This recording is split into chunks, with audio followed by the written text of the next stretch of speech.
What's up guys, hello to Footballtalk here,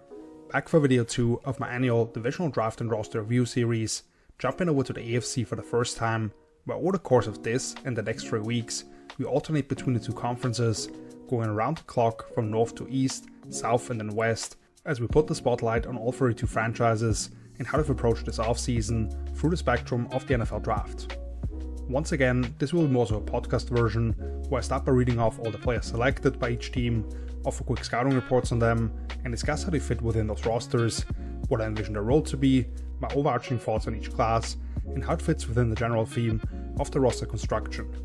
To wrap up these videos, while I'm not necessarily a big fan of actual draft grades, I'll stack the 4 teams up against each other in terms of how much I like the draft approach in the larger context of the offseason. To quickly give you an idea of how much I immersed myself in the topic, I did full evals on about 330 prospects this year, plus another 50 to 70 that I just got a quick look at, but there's just no way around there being a few names that slip through the cracks, especially this year when there seemed to be very little consensus around the NFL, and instead of bullshitting you guys on those, I'd rather be very brief on them, give you a few key notes, and maybe what a path to making the roster could look like. Before we dive into the AFC North today, if you enjoyed the analysis, please hit that like button for me and feel free to subscribe. I'm pretty much here all off season, without going back to the same old boring topics that the big networks roll out every year. We talk about real football, with either a video or article every week pretty much. A link to my site, hellotofootballtalk.com, for all my content, and timestamps for the 4 teams discussed today are down below in the description. Let's get into it now with the Baltimore Ravens,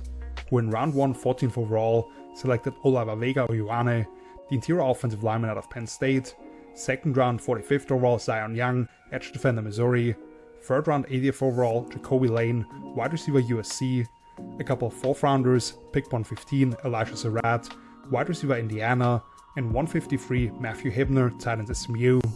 a trio of 5th rounders, pick 162 Chandler Rivers, cornerback Duke, 173 Josh Cuevas, tight end Alabama, and 174 Adam Randall, running back Clemson, and then 2 7th rounders, pick 250 Rashawn Benny, interior defensive lineman Michigan, and pick 253 Evan Burnson, interior offensive lineman Northwestern. Yet another big draft class for Baltimore, thanks to multiple 4th and 5th round comp picks, along with the Max Crosby trade ultimately falling through. We'll start up top with Wenga Ioane from Penn State, who looks like a guard that was built in a lab, with the wide chest and 3 stumps for legs, at 6'4", 425 pounds.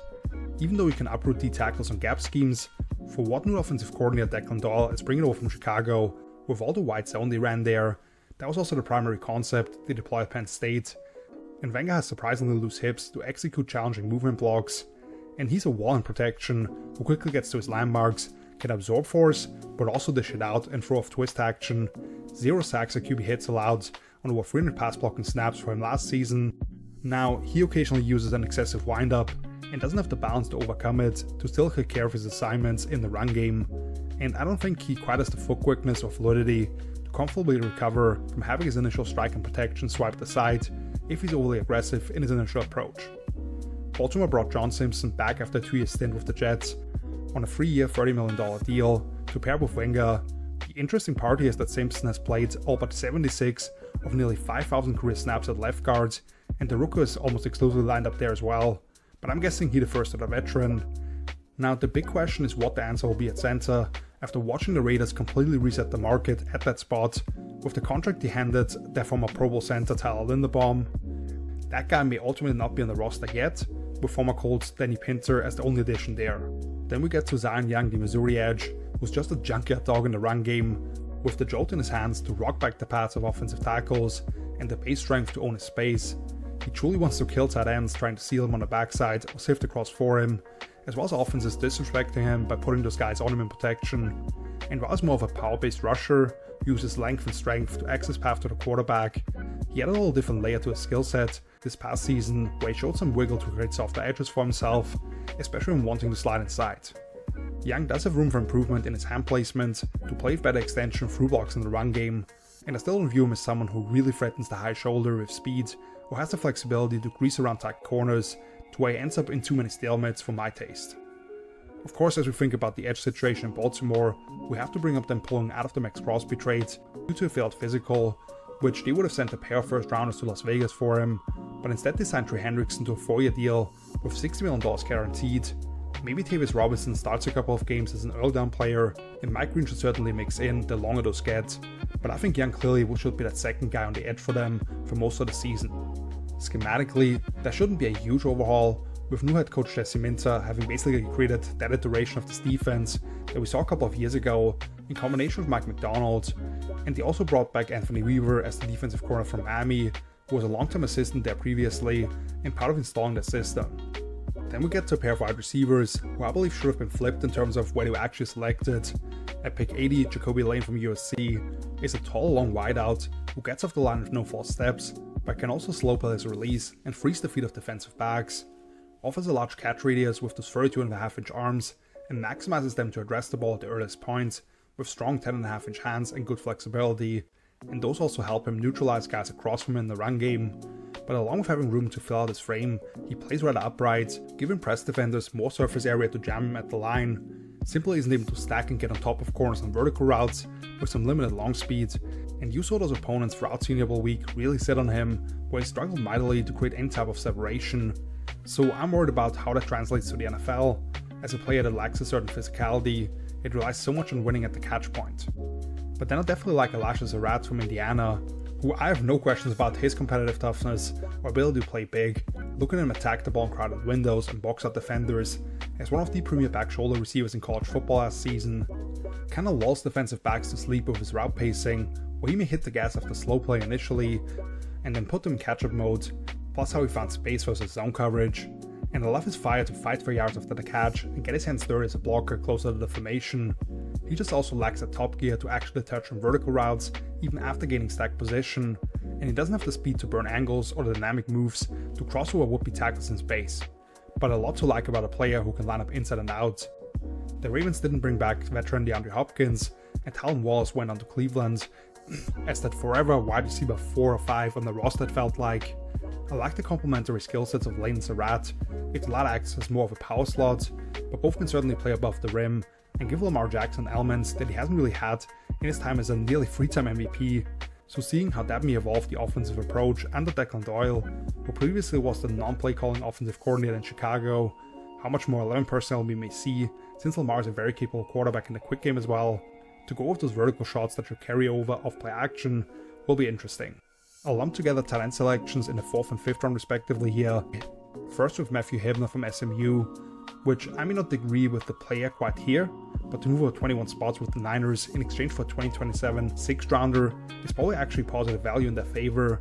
Hibner is 6'4", 250 pounds, with good grip strength and torque to get edge defenders turned enough for rushing lanes to develop, running 4.57 at the combine, and offers good enough acceleration to threaten up the seam, often paired with a swim move to elude contact, and he meets the ball with tight end positioning off his frame, only one drop pass in each of his 2 seasons with SMU on 55 total opportunities. Not the most agile play in terms of adjusting his routes on the fly or securing blocks in space, and does not much in terms of dynamism after the catch that he offers, with only 1 missed tackle forced on 31 receptions in 2025.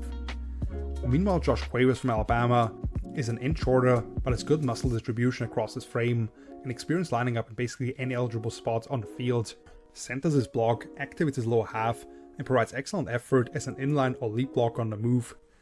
And with his lower center of gravity, Cuevas is able to efficiently get in and out of breaks for the most part, to go with soft hands and a rumbling style after the catch. Having sub 31-inch arms inhibits Cuevas' block sustain and the ability to secure off-target throws, and he lacks the long speed to legitimately threaten the deep areas of the field or run away from guys with the ball in his hands. Since Baltimore allowed both Isaiah Likely and Charlie Kolar to walk in free agency, they need to find a couple more tight ends, especially if they want to put Mark Andrews off the line in Kolar's case.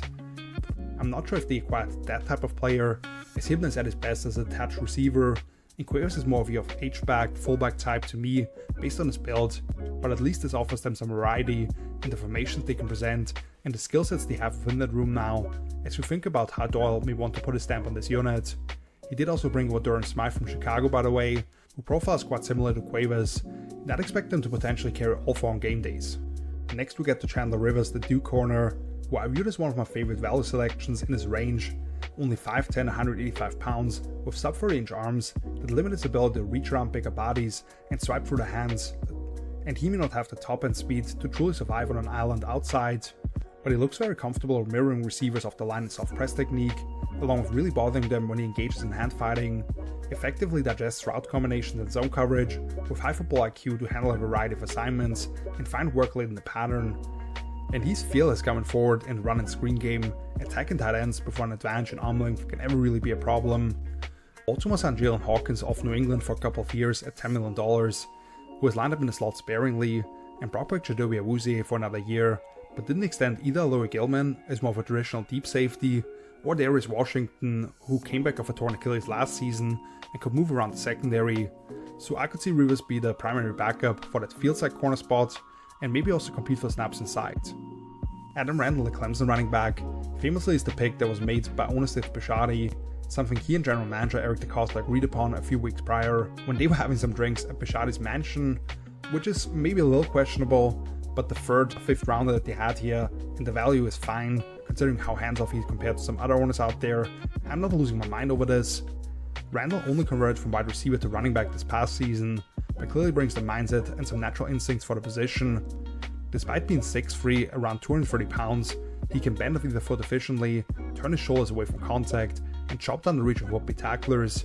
And then he's fluid out of his stance, brings legit downfield ability as a pass catcher, with savvy to stair step and run away from linebackers. Randall is still pretty simplistic in the concepts he was asked to run, and hasn't yet shown he can maximize the yardage with what is set up for him. And the two things that have haunted him throughout his career, dropping passes, where he's a tad late to adjust at times, and injuries that cost him time in the previous 3 seasons. After allowing Keaton Mitchell to walk in free agency, Baltimore needed to add some juice to the backfield, and Randall could be a really fun complement to Derrick Henry and the primary third down back Justice Hill, since now you don't have to lock the rookie into protection a whole lot. With how little experience he has in that regard, he can provide a different element with his receiving skills to make them a more potent 5-out team in certain situations. Ryan Eckley, the Michigan State punter, after allowing former head coach John Harbaugh to make the previous punter Jordan Stout the highest paid player ever at that position, they needed to act. Eckley was considered the top punter available based on my understanding, basically averaging 48 and 48.5 yards per boot these last 2 years, which both led the Big Ten respectively, and he got plenty of practice with how much the Spartans' offense struggled to consistently move the ball over that stretch. And then the 2 7th rounders, first with Rayshawn Benny from Michigan, I definitely thought this was late for him. Comes in a more compact build, but with 33.5-inch arms that he uses to keep his frame clean, lining up anywhere from a 2-eye to a 6 technique. Played a lot of read and react in the Michigan scheme, but has shown the ability to both anchor against angled blocks or backdog guys with impressive agility, which also shows up in crossface move against guards, combined with a club swim or rip move. Benny ends up on the ground more than you like to see based on subtle body control and change of direction skills, and at this point he's more of a reactionary pass rusher who I wanted to see dictate terms more, in part because he was asked to loop wide and play contain a lot. With the fortunate news of Nnamdi Madubuike expected to make a full recovery from the neck surgery that cost him all of 2025, him and Travis Jones make up a formidable duo on the inside when they're on even fronts, but I wouldn't be shocked at all if Benny and Broderick Washington are splitting time when he put 3 true defensive linemen on the field, when they're in that 4-eye or 5 alignment, while they're figuring out how much to deploy Calais Campbell now heading into his 19th NFL season, with him returning to Charm City. And Evan Burns from Northwestern, finally this is a player who logged over 3,300 of his nearly 3,400 career snaps at right guard. Since we talked about the 2 designated starters having primarily lined up on the left side, but only 53 snaps at center for Burnson, I'm curious if they asked him to try out there as well. He's someone I got to late in the process, but I appreciate this game quite a bit. Sits low and is urgent out of his stance, wanting to enforce his will in the run game, offering tremendous stain and tenacity to finish blocks.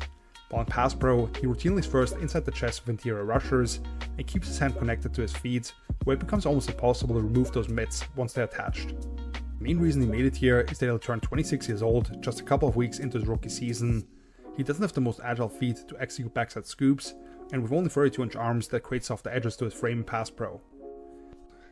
But man, altogether this was one of my favorite classes in the draft once again. Wenger was the most commonly mocked player to them at pick 14, and I agreed with that. We can discuss the merits of taking a pure guard there, or of how much they had strayed away from their identity of being bulls in the middle of the field. This is the exact pick they needed to make to allow King Henry to get rolling and give Lamar a firm pocket. They hope he comes close to becoming the new Marshall Yanda. Zion Young is the exact guy they always seem to be looking for on the edge, and helps them keep Trey Hendrickson fresh for passing downs. Flip the 2 mid-round wide receivers, and I'm a lot more willing to buy into how they can change the feel of that unit. And then they continue to collect value on day 3, with Chandler Rivers as a potential CV4, and Rayshon Benny maybe as a legit piece of the D-line rotation all the way in the 7th round. Am I worried about the lack of an answer at center? For sure, but otherwise there's not a whole lot to critique here, even if I personally was a lot lower on Jacoby Lane. This team should once again be considered as the favorites in the AFC North, and as long as the new head coach and offensive coordinator can handle a step up in terms of responsibilities, I feel very good about them being real contenders in a conference that doesn't have that one team that stands out above the rest, I believe. Next up, we get to the Cincinnati Bengals, who of course used the 10th overall pick in a trade for All-Pro nose tackle Dexter Lawrence from the Giants, who they consequently handed a 1-year $28 million extension to, which was somewhat curious to me that they didn't prioritize securing that investment for a longer period, considering they did give up the chance on a quality prospect with 5 years of contractual control over him. Nonetheless, obviously today it's tough to imagine anyone available here. As much as I would have loved the fit of Ohio State safety Caleb Downs,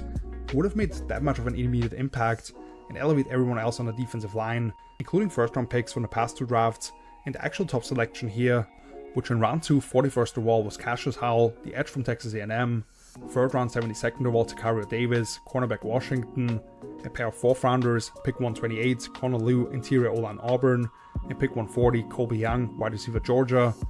In the 6th round, pick 189 Brian Parker II, offensive tackle / interior O-lineman out of Duke, and then 2 7th rounders, 221st overall Jack Andrews, Titan Texas, and pick 226 Landon Robinson, interior D-line from Navy. And they, funnily enough, a year after selecting a raw Texas A&M edge defender in Jamar Stewart, went right back to select a more advanced pass rusher, although more physically challenged in another former Aggie. Cassius Howell may only be 6'3", 250 pounds, with historically short arms for the edge, and partly because of that, I don't consider him a disciplined run defender, who'll simply take on tackles and take care of contain, but I thought he added quality play strength and played above his weight class in run defense when you watch him take on pulling guards, but then also has that flexibility to wiggle around blockers and create disruption. And then his get-off paired with the bend around the corner, I thought was the best in the class. He packs a wicked cross chop and a tornado-like spin move to leave tackles behind in the dust, just being so sudden to win inside and out as a pass rusher. I will say that the lack of pure mass does show up when tackles catch him with a strike into his chest, as he tries to set up some kind of lateral move, but I never sold my stock on this guy, who other than the arm length, and it does create some limitations for him of course, I thought he was clearly a 1st round pick on tape. With Miles Murphy turning the corner in year 3,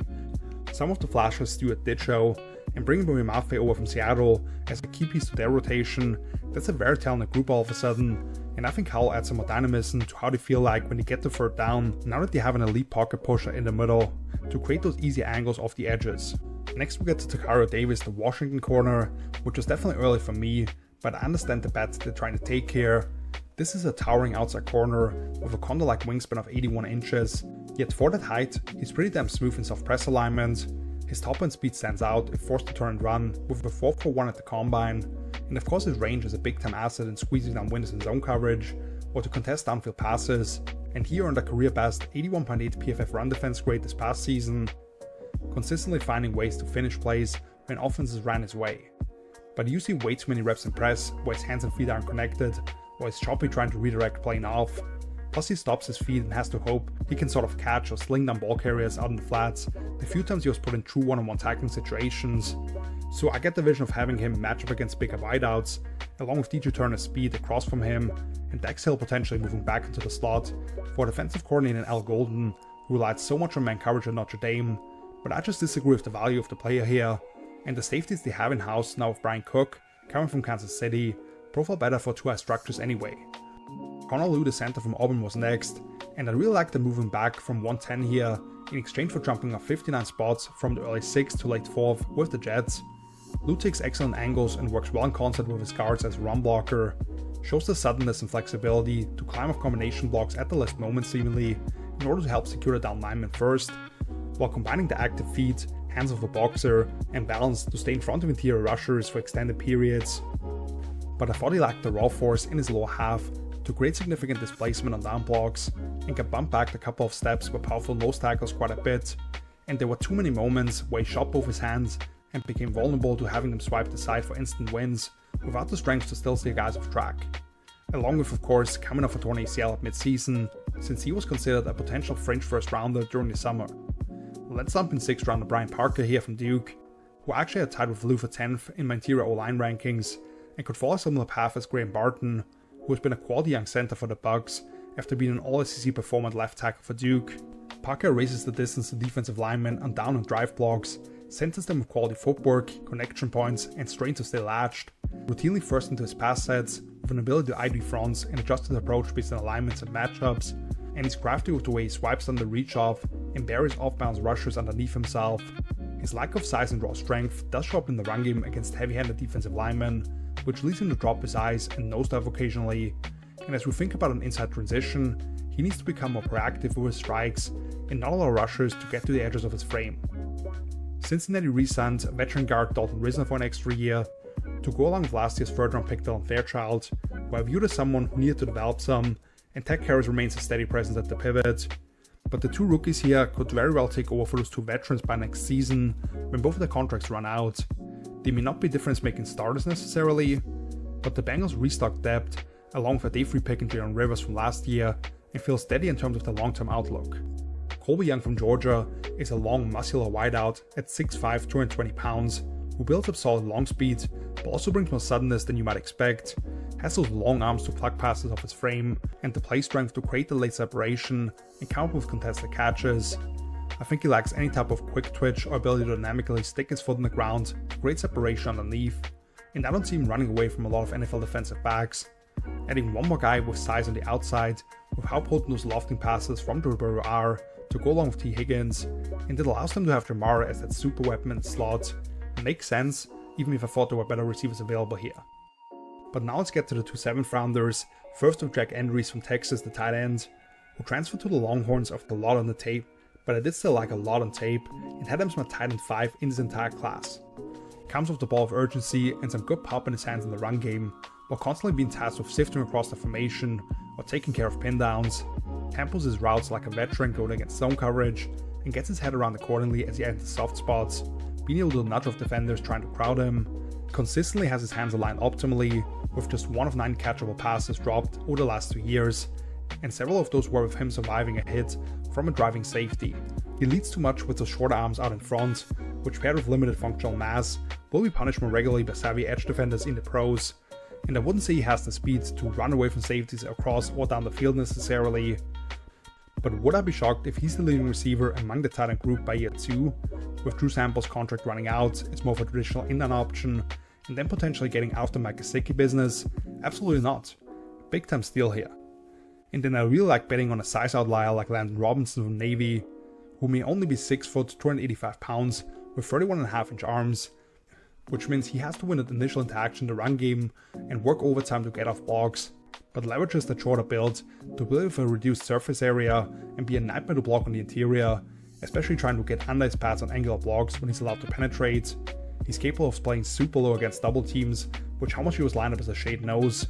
and then combining that with him submarining forward, having that 165 10-yard split, which would have been tops for any D tackle this year's combine, and the hips to grease his way around offensive linemen on rip moves. He was a beast throughout Triangle Week.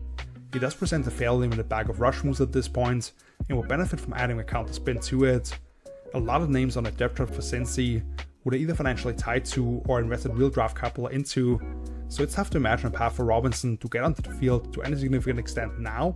but next year a bunch of those will be free agents, and I could see him making an impact in 2027 when he elevates off the practice squad and has had a year to only focus on football.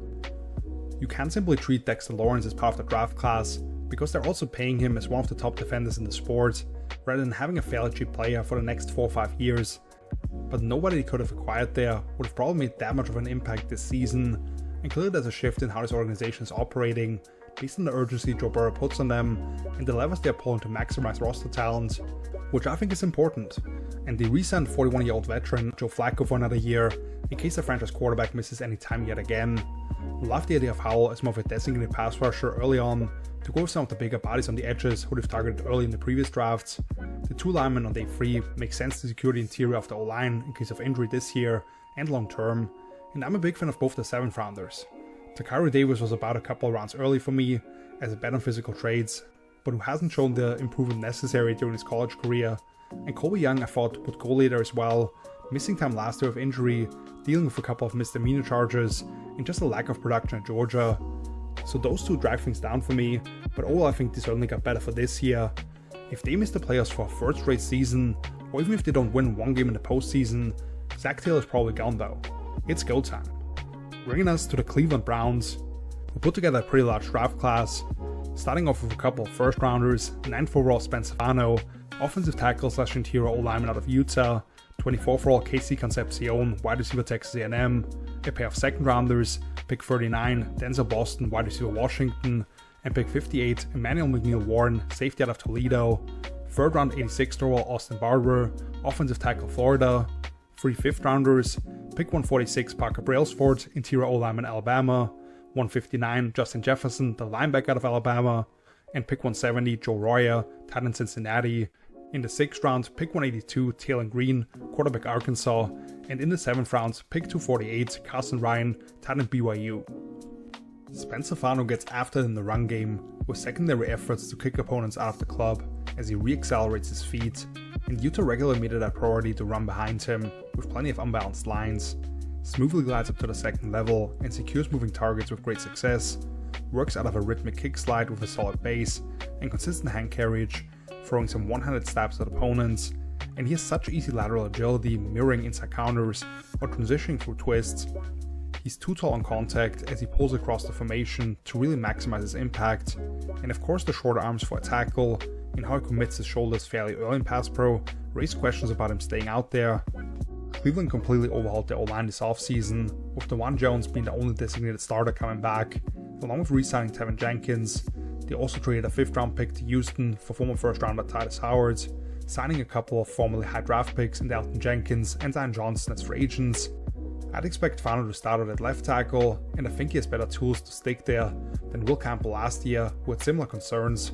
More importantly, I view him as an enabler, not only for this year to get the best 5 guys out there, but long term to provide them options, depending on which players might be available to them to plug in around him. The other first rounder that they got from Jacksonville for trading back 3 spots last year in the Travis Hunter deal, that is looking better by the day, as they also got the pick they used on running back Quinton Judkins in return. Casey Concepcion had a lot more put on his plate from a route running perspective at A&M last season, after having so many designated touches previously at NC State, where he can really drop his hips to separate out of his breaks, and showed savvy in the way he changes up his footwork and adjusts routes on the fly, understands where hits are coming from and when he needs to rip the ball into his stomach in order to protect it, and he's a highly dangerous player in space, with the ability to gear up and down, navigate tightly around blockers, and maintain his balance on screens and in the return game. The big issue with him, of course, is how he approaches the football, trying to cradle it with plenty of drops and double catches littered throughout his tape, and he's not particularly interested in the physical aspects of being an invested run blocker. Casey has drawn some Zay Flowers comparisons, who was a Pro Bowl player under new head coach Todd Monken, and his offensive coordinator Travis Switzer in Baltimore, where they will find ways to put the ball in his hands in space, give him fly sweeps, reverses, put him in orbit motion to make defenses pause for a split second, as well as use his speed to provide more space to go with returning punts. I personally preferred the other receiver, however, that they selected early in round 2 in Denzel Boston from Washington, who's a lot more of your traditional big-bodied X receiver, but uses deceptive body language and step sequencing to keep corners off balance and understands how to attack the blind spots. The ball just sticks to his hands with an impressive ability to contort his frame and come down with it through contact that is supposed to impede him. And then he's highly competitive and rugged with the ball in his hands that he keeps tight to his frame after the catch.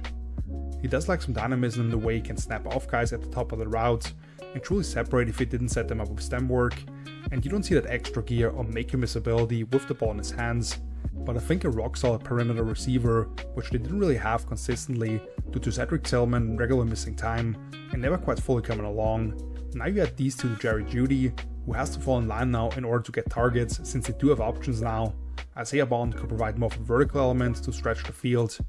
There's plenty to work with now for Shedeur Sanders, maybe even Deshaun Watson based on some reports, which is wild to me, but most importantly, whoever they target at the top of the 2027 class most likely. Emmanuel McNeil-Warren from Toledo, they jumped 12 spots up here in return for moving back 45 spots from the top of day 3, which actually looks like a net positive in Cleveland's favor compared to the 49ers, basically on any trade value chart you look at.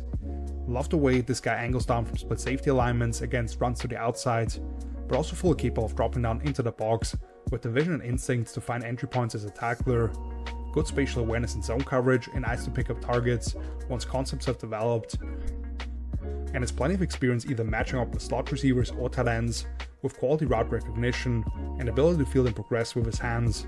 You do see him get drawn up quite far, but runs to his side at times and surrender the sideline or allow deep crosser to come in behind him off play action, and he doesn't quite have that instant explosion to pick up wide receivers playing flat-footed as much as he does, matching them from depth, if he tries to do so at the NFL level at least.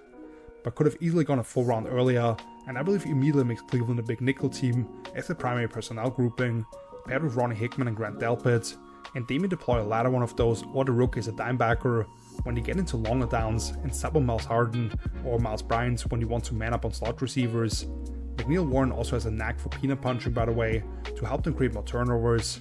And then we move to the third round with Austin Barber, the Florida offensive tackle, which they packaged picks 105, 145 and 206 for, but that was after acquiring the first of those from the Giants in exchange for pick 74, along with also getting a 4th rounder back next year. So altogether, good process and a player worthy of moving up for, especially considering the state of tackle in this class, where 7 went in round 1, and then Barber was on next highest graded 1, nearly 50 spots later. Fires off the ball with great paddle in the run game, while keeping his hands and feet connected deep into wraps. Features a rapid kick to force edge defenders to run the hoop around him, clearly understands the depth of the quarterback's drop, when he can flip and right rushes past that point, and maximizes his arm length when passing off and taking over opponents on twists. Not someone who'll just take edge defenders for a ride so you can run behind him, and simply lacks some raw mass and strength to hold up completely against top and power rushers at this point, so he clearly needs to get stronger in his core and hips to be able to deal with NFL bodies on the edge, but I really liked as a potential starting left tackle by year 2, and this goes back to the point of having the position flexibility with Fano, where Barber may be your best option on the blind side in 2027 if you combine it with the other rookie locking down one of those interior spots. And the Browns did still target a true center in the 5th round with Parker Brailsford from Alabama, who I viewed as arguably the most underrated player in the entire draft prior to things actually kicking off. Only 6'2" around 290 pounds, where his athleticism and technique advantages won't be as prevalent against the guys who also are naturally much bigger than him. Long, strong nose tackles are able to knock back and lock out on Brailsford to create angles to track down zone runs or make him work to survive in pass pro, but such a savvy player in full control of what's happening around the ball, with tremendous snap-to-step quickness and mobility for the position. Watch him put the clamps on Florida State's 345-pound nose tackle Darrell Jackson all game long, with the hands constantly working for favorable positions and having elite lateral quicks in pass pro. Has no issues reach blocking 2 techniques, pulling out in front on toss plays, and leading the way in skip pulls. Just one of my favorite guys to watch in this entire draft cycle, and I believe can absolutely overcome the size limitations with all the other stuff he brings to the table. Curious as to how much more gap concepts we may see from new head coach Doug Monken, since I'd also label the first 2 linemen as more so zone blockers. But would I be shocked if all 3 were to start by 2027? Absolutely not. Justin Jefferson, the Alabama linebacker, is just a heat-seeking missile who provides insane speed and pursuit all over the field, dynamic move and coverage with good spatial awareness in zone, and the athletic tools to match up with backs and tight ends, and can blitz from various angles, efficiently bending his path as required, with the closing burst to harass quarterbacks as a spy or adding onto the rush. He's a small wheelbacker only, who can get eaten up by size if he's a step late to react, unable to step into the gap and hold his ground, and could improve his eye balance between the quarterback and nearby targets to make my impact plays in zone coverage, but just another badass for this defense, who will fly around on the 2nd level, perfect backup for Quincy Williams, who they signed as a free agent for a year, and Jefferson could take over for him alongside Carson Schwarzenegger by 2027. Maybe you bring him on for some sub packages as well, with 3rd linebacker and base, and he'll be a demon on special teams. Then I'll talk about the 2 tight ends selected in the 5th and 7th round respectively, first with Joe Royer from Cincinnati, who has enough mass and thump and contact to dig linebackers out of the lane, but at his best leading the way for quarterbacks out on the edge on key plays, brings good burst to his routes with some savvy to him in head and shoulder fakes without sacrificing the timing of those, and he was a contested catch monster at Cincy who runs angry after the catch. There's some reservations to him as a run blocker, where he doesn't charge into and roll his hips for contact with the right tenacity and gets stood up quite a bit, where his turns and stops require significantly more time or steps when he's pushed up to the intermediate level. Carson Ryan from BYU has the size and more of a mindset to be a blocker in line, and as a utility player who's fundamentally sound with establishing contact on various movement blocks, quick accelerator who regularly created nice yardage on slide routes, and provides good mobility to execute sharp 90-degree cuts, snatches the ball with tight hands, and drops his pads to turn forward, averaging 7.5 yards after the catch last season. Unfortunately, his arms being fairly short limit his range as a blocker and how effective he can be in contested catch situations, and he gets up there fairly quickly, but his top speed doesn't scare defenses trying to take the top off or running away from them. But a fun duo of young tight ends here to pair up with a pretty unique player in Harold Fannin Jr. from last year's draft, with David Njoku having signed with the Chargers recently. They did re-sign Blake Whitehart for another year, but I think he may eventually be the one guy that they call up off the practice squad in case of injury, unless they were to carry 4 guys, which I don't envision. And finally, Taylon Green from Arkansas is a supremely gifted quarterback at 6'6", nearly 230 pounds, and can throw spirals to anywhere on the field. Your safeties and 2 high looks better not play flat-footed, because this guy will throw post routes right over the head, yet when given space because of it, he'll laser in throws underneath. His throwing motion can be a little elbowy with the lankier build, which invites more volatility in terms of where the ball ends up, and he tips off the defense with his eyes quite a bit. And the biggest thing he needs to work on is not immediately run backwards as soon as the pockets gets muddy and he bails on the play, but his incredible acceleration and how loose he is with bending his path to slalom around defenders build him out a lot. So definitely talent to bet on here in the 6th round. Maybe this room feels a little crowded now, with Deshaun supposedly to go with last year's rookies Shedeur and Dylan Gabriel, but for as long a road as it still is for Green, I won't be surprised if they're already eliminated. We see him start a couple of games in December just to see what they have in him. So I'm a huge fan of this draft class, talked about them extensively in my big draft recap, because it's one thing to acquire all these draft picks, and of course we've yet to see what these players actually all turn into, but what I will give general manager Andrew Berry a lot of credit for is the understanding he displays for the board, mapping out scenarios where they could trade down, if there are a couple of moments where they actually move up, getting what I believe was the top tackle available beyond the 1st round in the middle of the 3rd, making the move for sliding Emmanuel McNeil-Warren, still getting his choice of the O-line despite moving back 3 spots. He just managed this whole draft exceptionally well, and if you look at Cleveland's recent history, if you ignore the fact that they were missing out on 1st round picks due to the worst trade in NFL history, which it seems very much was an owner's decision, they've done pretty damn well. Last year they got 4 players who earned a spot on the all-rookie team and more. This year, I think we could see them emerge with another 4 starters at least if you go with 11 personnel offensively and a big nickel set on defense, and that doesn't even include any of the package players that they might have gotten on day 3. So hats off to what the Browns put together here. Let's see what changes we might see defensively and the new DC Mike Rutenberg, and I don't view them as a legit challenger for the AFC North, but if one of the quarterbacks at least gives them respectable play, they could be a pain in the ass for opponents and then really make noise with the right guy in the center in 2027.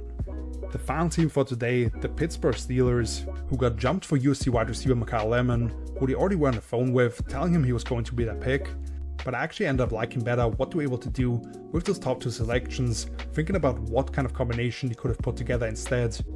So in round 1, 21st overall, Maxi Iheanacho, the offensive tackle from Arizona State. 2nd round, 47th overall, Jeremy Bernard, wide receiver Alabama. A trio of 3rd rounders, pick 76, Drew Aller, quarterback Penn State. 85, Dalen Everett, cornerback Georgia. And 96, Jennings Dunker, offensive tackle / interior O-lineman out of Iowa.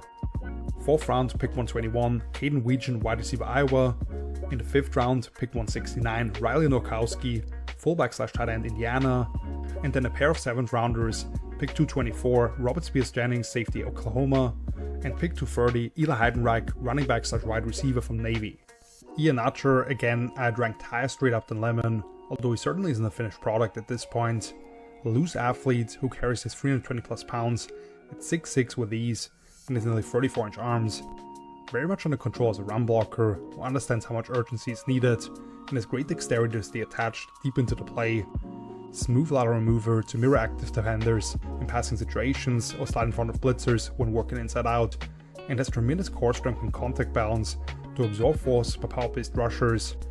Doesn't provide a ton of displacement at the point of attack, with his footwork needing refinement and ducking his hand to contact too often, while carrying his outside hand too low and presenting a soft shoulder, allowing defenders to dip around as well as granting access to his chest for speed to power maneuvers. But I implore you to check out my full scouting report on him as my OT free. someone who didn't get onto the football field until he was at junior college, yet been an impact starter already these last 2 years in the Big 12, putting together a stand-up performance against Texas Tech's two dangerous edge rushers. I find it extremely easy to buy into his profile. The Steelers released offensive tackle Calvin Anderson. Troy Fautanu, I believe, can line up on the left or right side, so this probably means they're ready to move on from Broderick Jones, maybe let him compete for that left guard spot, but Max should be an immediate upgrade, and the arrow is clearly pointing upwards. Next, Jeremy Bernard from Alabama, which they moved to 6 spots for here, in exchange for pick 135 and a move back by 12 slots in round 7. Jeremy doesn't have special acceleration off the line or long speed to pull away down the field, but truly a receiver's receiver who does pretty much everything well, being able to line up at any spot along the formation, using false indicators in his routes and effortlessly changing up gears. Has those big reliable hands with a drop rate of just 2.5%, naturally adjusts to and climbs the ladder for passes without fear. Bernard leaves you wanting more in his transitions from receiver to runner with some late turns, yet he runs low and with good balance to clear arm swinging at him with excellent field vision and crisscross moves to make pursuing defenders miss. So again, I believe they actually get the better combination of players here at the top, and Bernard is the exact type of receiver that they still needed to pair with DK Metcalf and Michael Pittman Jr., where he can line up inside and out, be a reliable route runner, consistently friendly to his quarterback, can throw the ball himself in some option plays, and just tie the room together. Certainly much less of a fan of Drew Allen, the Penn State quarterback. I understand the intrigue, prototypical NFL size and arm strength, where he's able to change up pace and touch effectively, while rarely seeming to strain. You see some full field progressions where Allen can actually work up to his tertiary read, and he's a pretty smooth mover to get around points of pressure and consistently keep both hands glued to the ball, but there are way too many flat out misses across Al's tape,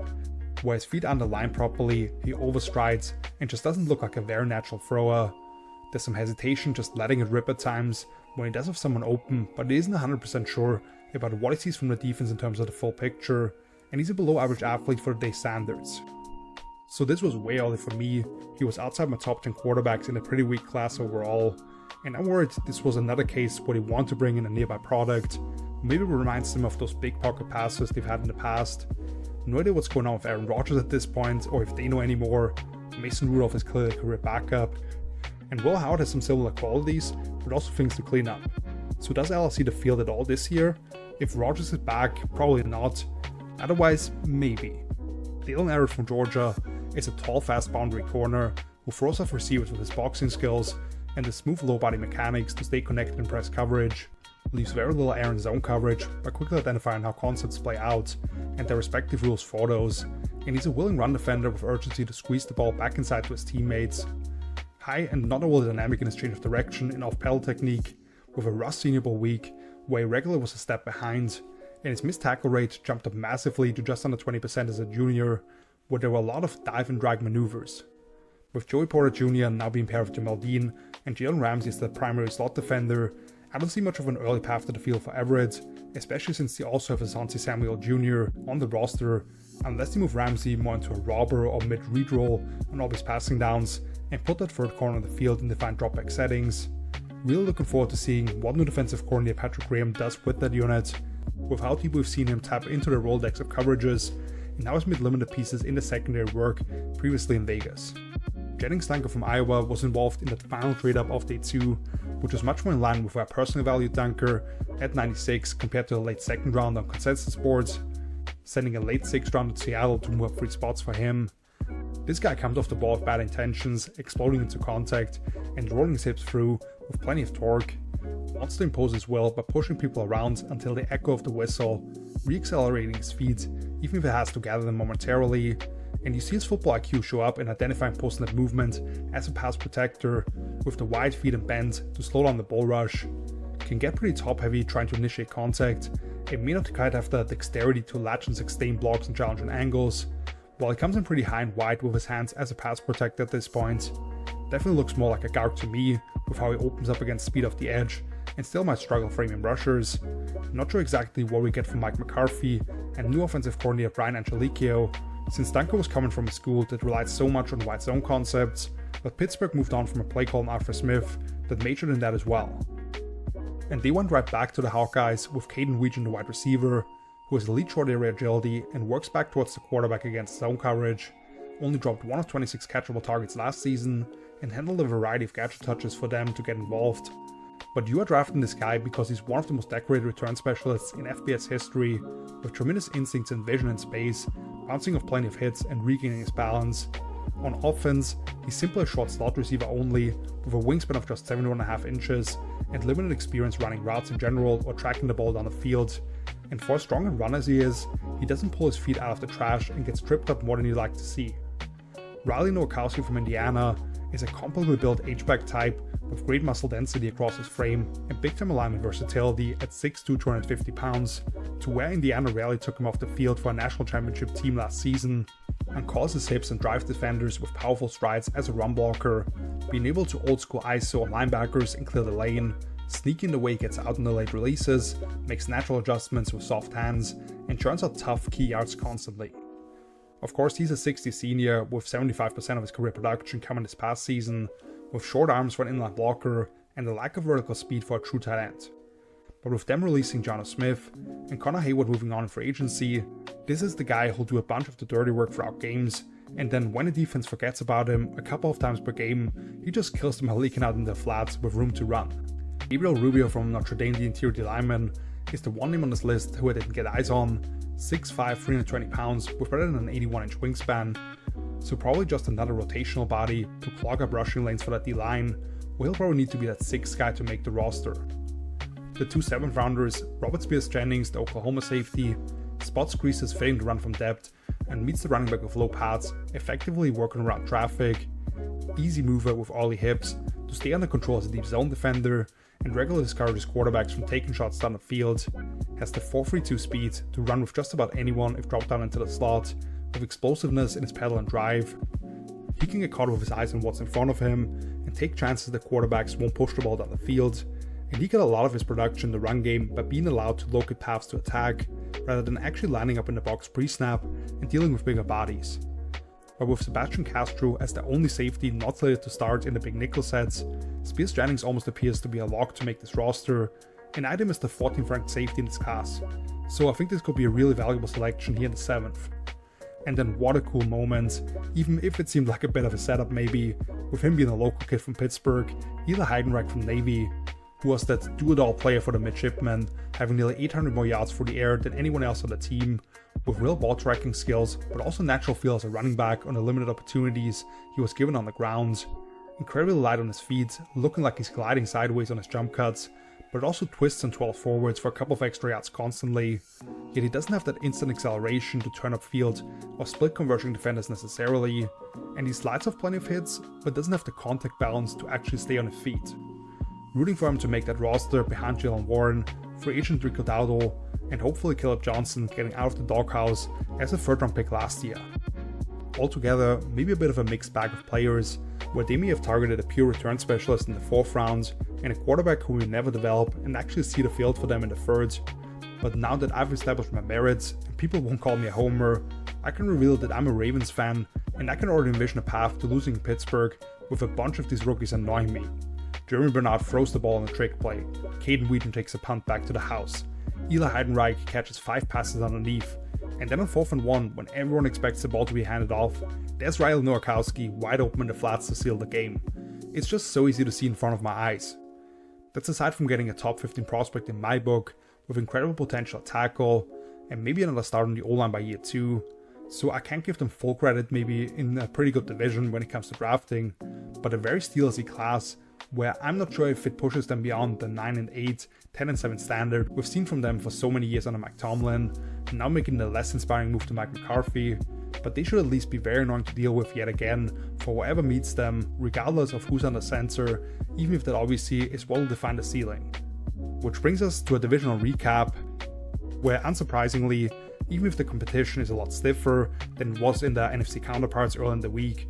up and down the board, I loved how he approached this. GM Andrew Berry continuously finding value, moving forward and backwards in accordance to positions they needed to address, but also just quality players that were available at those spots, most likely finding at least 4 new starters, doubling down on a couple of positions where they needed to add competition, and uber talented, even with very raw quarterback all the way in the 6th round. If they can figure out that position by 2027, look out for this group.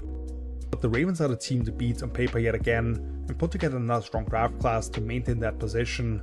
other than taking a wide receiver in the 3rd round that I was a lot lower on, and maybe investing a little more into tight end than we might have seen in most years, where there wasn't a wild run on them on day 2. I'm a big fan of what they did here. A potential future All-Pro at guard, and immediate start on the edge across from Trey Hendrickson. With how anemic that group felt last season, one of our biggest draft crushes in Randall Rivers in the 5th round to add quality depth to that secondary, and a couple of rotational players on either line potentially all the way in the 7th. Awesome stuff. And then I have a tie for 3rd, which in some other divisions may not be looked as such a good thing, but the Steelers I just outlined had a very on-brand draft with a bunch of guys that'll just make winning plays and have you pull your hair out. They get jumped by Philly in that infamous Mekhi Lemon phone call that suddenly was cut off, but I ultimately believe got the player with the high potential, Maxi Iheanacho. Jeremy Bernard is just going to be a highly productive receiver for a long time. Really just a couple of players I'm not on board with in the middle rounds to push them down here. And kind of the same for the Bengals, where I'm not going to fully count Dexter Lawrence as part of the draft class with the 10th overall pick, but he certainly will make a major impact for them on the field, and I can get on board with making that kind of investment and the urgency to get Joe Burrow back not only to the playoffs, but eventually all the way to the Super Bowl. Maybe no actual starters by the rookie seasons, but big time juice on passing downs with Cassius Howell coming off the edge, a couple of pieces to fortify the interior O-line in case of injury, and a massive steal all the way in the 7th round with my tight end 5 Jack Endries. But that's gonna do it for this one, wrapping up week 1 of this 1 month long series. Thank you so much for watching. If you enjoyed this video, please leave a like and click the bell to know when the next one is live. You can check out all my content at HelloSoFootballtalk.com, including an article I posted last week on some undrafted free agents who could make an early impact. Links to that and all my social media handles are below in the video description. In the meantime, feel free to drop your thoughts on any of these teams or players in the comments. I'm happy to answer any questions and I'm looking forward to hearing from you guys. So until then, see you later. Peace!